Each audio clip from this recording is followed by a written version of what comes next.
लिखना प्रारंभ किया कि जो महाभारत का युद्ध था वो समाप्त हो चुका था। धर्म की जीत हुई थी, अधर्म की हार हुई। पांडव जीत गए और कौरव हार गए। पर यहां पर दुर्योधन जो था वो मृत्यु को प्राप्त नहीं हो रहा था, अधमरी अवस्था में पड़ा हुआ था युद्ध समाप्त हो जाने के बाद।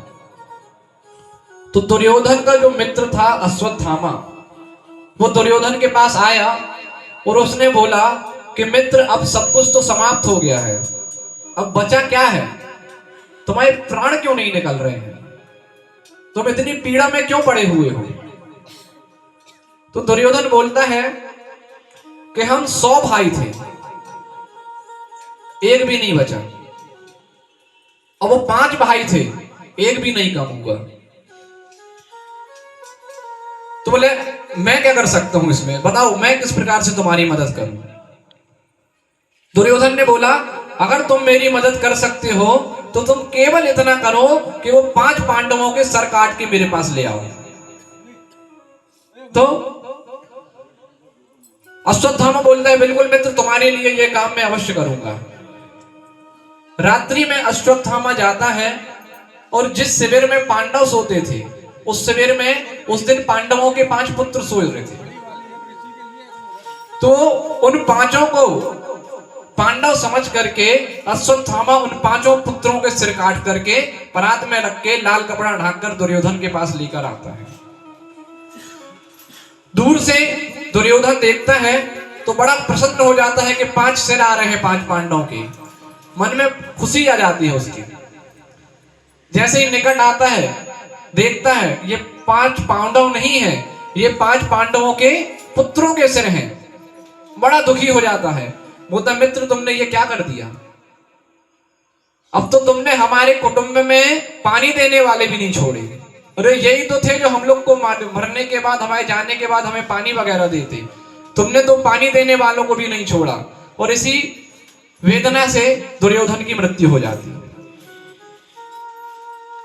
वहां पर दूसरे दिन जब प्रातः काल होती है, द्रौपदी जी अपने पुत्रों को जगाने के लिए पहुंचती हैं शिविर में। तो द्रौपदी जी देखती हैं कि 5 पुत्र तो हैं लेकिन 5 पुत्रों के सर अलग हो चुके हैं। सिर धड़ अकेला पड़ा हुआ है उनका। विकल हो जाती हैं, बहुत दुखी हो जाती हैं। किसी माता का अगर एक पुत्र भी मृत्यु को प्राप्त हो जाए तो वो मां बहुत विकल हो जाती है। सोचिए कि किसी मां के 5 के 5 यौवन पुत्र, जवान अवस्था के पुत्र मृत्यु को प्राप्त हो गए, बहुत विकल हो जाती हैं। पांडव आते हैं, अर्जुन इत्यादि भगवान श्री कृष्ण आते हैं। अर्जुन प्रतिज्ञा लेता है कि जिस किसी ने भी यह कृत्य किया है द्रौपदी, उसको तुम्हारे सामने लाकर मैं मृत्यु दंड दूंगा।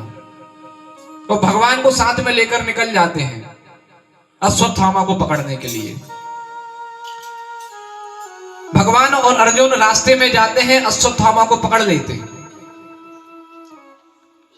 अश्वत्थामा को बांधकर अर्जुन ले जाने लगते हैं। भगवान बोलते हैं ले जाने की जरूरत नहीं है, जो पापी हो, अत्याचारी हो, दुराचारी हो, आतंकवादी हो, उनको तो तत्काल ही क्या कर देना चाहिए, मार देना चाहिए। ज्यादा देर रोकने का काम नहीं है, इसको तो अभी यहीं पे निपटा दो। अर्जुन बोलते मैंने प्रतिज्ञा ली है कि मैं द्रौपदी के सामने ही इसको मारूंगा, इसलिए मैं लेके जाऊंगा। बांध करके अश्वत्थामा को द्रौपदी जी के पास ले जाया गया। द्रौपदी जी के सामने ले जाया गया। द्रौपदी जी से पूछा कि क्या दंड देना है, तुम बताओ इनको। द्रौपदी जी ने बोला कि इनको छोड़ दो। क्यों? इसने तुम्हारे 5 पुत्रों को मारा है। बोले वो तो ठीक है, लेकिन सबसे पहली बात तो ये ब्राह्मण है और किसी भी कारण से ब्राह्मण की हत्या कभी नहीं करनी चाहिए।